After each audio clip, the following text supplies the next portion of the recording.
Pizza ఇంట్లోనే ఈజీగా ఎలా రెడీ చేసుకోవాలో మేము చేస్తున్నాం చూడండి. Hi friends, welcome back to our channel Aruna Komala creations. ఇవాటి రెసిపీ వచ్చేసండి వెజిటేబుల్ పిజ్జా. పిజ్జా బేస్ ని తయారు చేసుకోవడానికి 1.5 కప్పు మైదా తీసుకున్నామండి.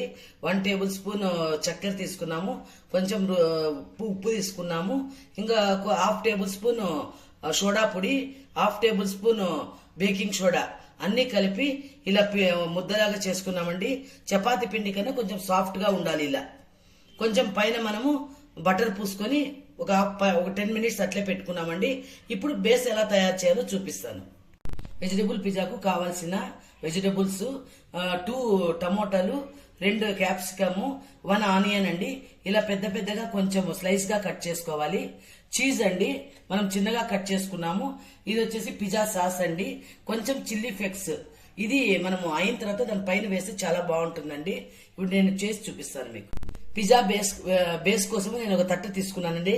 దానికి కొంచెం బటరు, నెయ్యి 2 కలిపి పూసుకున్నాము. ఇప్పుడు చూడండి ఎలా చేయాలని దీంట్లో ఇలా చూపిస్తాను.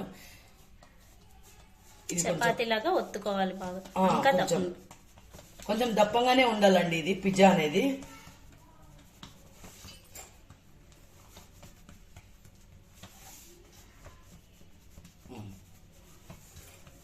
ఇలా మనం తట్టలో అంతా ఇలా స్ప్రెడ్ చేసిన తర్వాత మనము ఈ వెజిటబుల్స్ వేసిన తర్వాత అవన్నీ పక్కకు పోకుండా చిన్నగా మనము దీంతో చేత్తో ఇలా ఒత్తుకోవాలండి.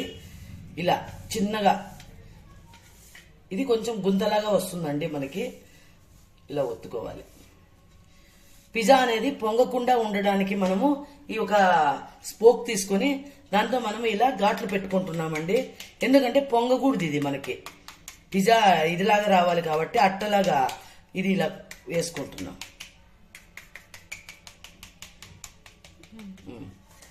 ఇలా వేసుకున్న తర్వాత ఇప్పుడు మనము కావలసిన ఇది సాస్, పిజ్జా సాస్ తీసుకుంటున్నామండి. ఫస్ట్ దీనికి పిజ్జా సాస్ అప్లై చేస్తున్నాం.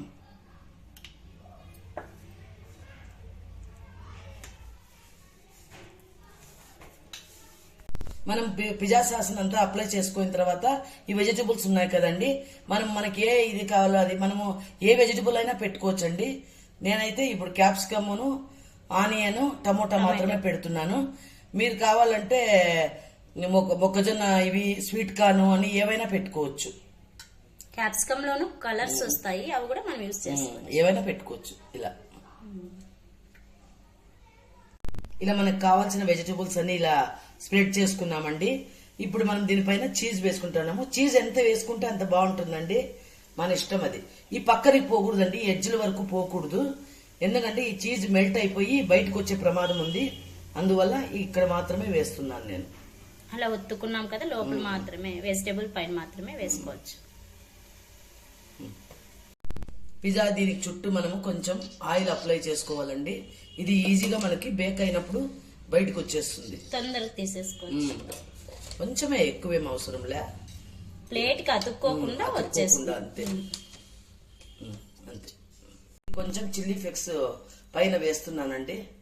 మీరు ఉప్పు ప్రతి సాస్ లోనే అన్నిట్లోనే ఉంటుందండి. కరెక్ట్ గా వేసింటే వేయనవసరం లేదు. నేనైతే కొంచెం చల్లుతున్నానండి దీనిపైన ఉప్పుని. ఓవెన్ లేకుండా పిజ్జాను తయారు చేస్తున్నాం కదండి, మనము కొంచెం పెద్ద పాత్రను పెట్టుకుని లోపల స్టాండ్ పెట్టానండి. ఒక 10 మినిట్స్ ముందే మేము ప్రీ హీట్ చేసుకున్నాము. ఇది దీంట్లో పెడుతున్నానండి. పెట్టేసి దీనిపైన మూత మూసేస్తాం. ఇలా ఈ గిన్నెకి సరిపడా ప్లేట్ పెట్టుకున్నామండి. 15 మినిట్స్ తర్వాత అండి ఇలా రెడీ అయిపోయింది పిజ్జా అంతా కూడా. చీజ్ అంతా మెల్ట్ అయిపోయిందండి. ఇప్పుడు మనం బయటికి తీసుకోవడమే. పిజ్జాని మనం కిందికి తీసుకున్న తర్వాత నైఫ్ తో అంతా కొంచెం లూజ్ చేసుకోవాలండి. ఇలా లూజ్ చేసుకున్న తర్వాత చూడు క్లీన్ గా నీట్ గా వస్తుంది.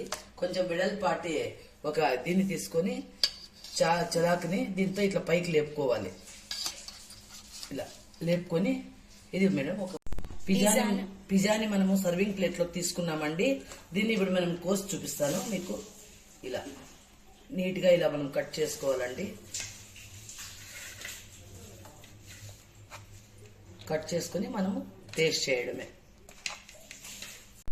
పిజ్జా టేస్ట్ చేసామండి. చాలా రుచిగా వచ్చింది. అవెన్ లేకుండా ఇంట్లోనే ఉన్న ఇంగ్రీడియంట్స్ తోనే బాగా చేసుకోవచ్చండి. చాలా రుచిగా వచ్చింది. మీరు కూడా ట్రై చేయండి. ఇలాంటి ఐటమ్ బయట తినడానికి మనం భయపడుతుంటాం కదండి, ఏమేమి వేస్తారో అని. మనం ఇంట్లోనే ఈజీగా ఇలా రెడీ చేసుకోవచ్చండి. మీరు తప్పకుండా ట్రై చేయండి. ట్రై చేసి మా ఛానల్ని లైక్ చేయండి, షేర్ చేయండి, సబ్స్క్రైబ్ చేయండి. థ్యాంక్ యూ అండి.